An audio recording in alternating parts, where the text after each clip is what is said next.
एक आदमी गाड़ी से उतरा और बड़ी तेजी से एयरपोर्ट में घुसा। जहाज उड़ने के लिए तैयार था। उसे किसी कॉन्फ्रेंस में जाना था जो खास उसी के लिए आयोजित की जा रही थी। वह अपनी सीट पर बैठा और जहाज उड़ गया। अभी कुछ दूर ही जहाज उड़ा था कि कैप्टन ने ऐलान किया, तूफानी बारिश और बिजली की वजह से जहाज का रेडियो सिस्टम ठीक से काम नहीं कर रहा, इसीलिए हम करीबी एयरपोर्ट पर पहुंचने के लिए मजबूर हैं। जहाज उतरा और वह बाहर निकलकर कैप्टन से शिकायत करने लगा कि उसका एक एक मिनट कीमती है और होने वाली कॉन्फ्रेंस में उसका पहुंचना बहुत ज़रूरी है। पास खड़े हुए दूसरे मुसाफिर ने उसे पहचान लिया और बोला, डॉक्टर पटनायक, आप जहां पहुंचना चाहते हैं टैक्सी द्वारा यहां से 3 घंटे में पहुंच सकते हैं। उसने शुक्रिया अदा किया और टैक्सी लेकर निकल पड़ा। लेकिन ये क्या, आंधी, तूफान, बिजली, बारिश ने गाड़ी का चलना मुश्किल कर दिया। फिर भी ड्राइवर चलता रहा। अचानक ड्राइवर को एहसास हुआ कि वह रास्ता भटक चुका है। नाउम्मीदी के उतार चढ़ाव के बीच में उसे एक छोटा सा घर दिखा। इस तूफान में वह गनीमत समझकर गाड़ी से नीचे उतरा और दरवाज़ा खटखटाया। आवाज़ आई, जो कोई भी है अंदर आ जाए, दरवाज़ा खुला है। अंदर एक बुढ़िया आसन बिछाए भगवत गीता पढ़ रही थी। उसने कहा, माँ जी, अगर इजाज़त हो तो मैं आपका फ़ोन इस्तेमाल कर लूँ। बुढ़िया मुस्कुराई और बोली, बेटा, कौन सा फ़ोन? यहाँ ना तो बिजली है ना कोई फ़ोन।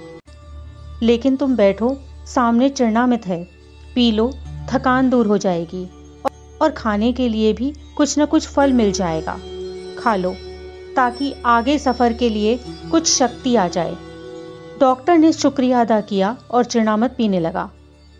बुढ़िया अपने पाठ में खोई हुई थी कि उसके पास उसकी नज़र पड़ी। एक बच्चा कंबल में लपेटा पड़ा था जिसे बुढ़िया थोड़ी थोड़ी देर में हिला देती थी। बुढ़िया फारिग हुई तो उसने कहा, माँ जी, आपके स्वभाव और एहसान ने मुझ पर जादू कर दिया है।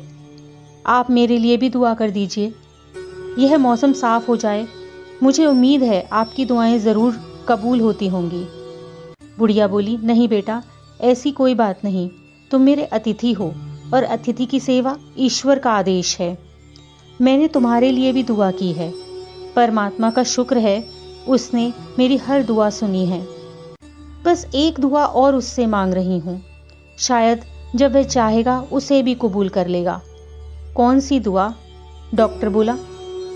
बुढ़िया बोली, ये जो 2 साल का बच्चा तुम्हारे सामने अधमरा पड़ा है, मेरा पोता है। ना इसकी माँ जिंदा है और ना ही बाप। इस बुढ़ापे में इसकी जिम्मेदारी मुझ पर है। डॉक्टर कहते हैं कि इसे कोई खतरनाक रोग है जिसका वो इलाज नहीं कर सकते। कहते हैं कि बस एक ही नामवर डॉक्टर है। क्या नाम बताया था उसका? हाँ, डॉक्टर पटनायक। वह इसका ऑपरेशन कर सकता है। लेकिन मैं बुढ़िया कहाँ उस डॉक्टर तक पहुँच सकती हूँ?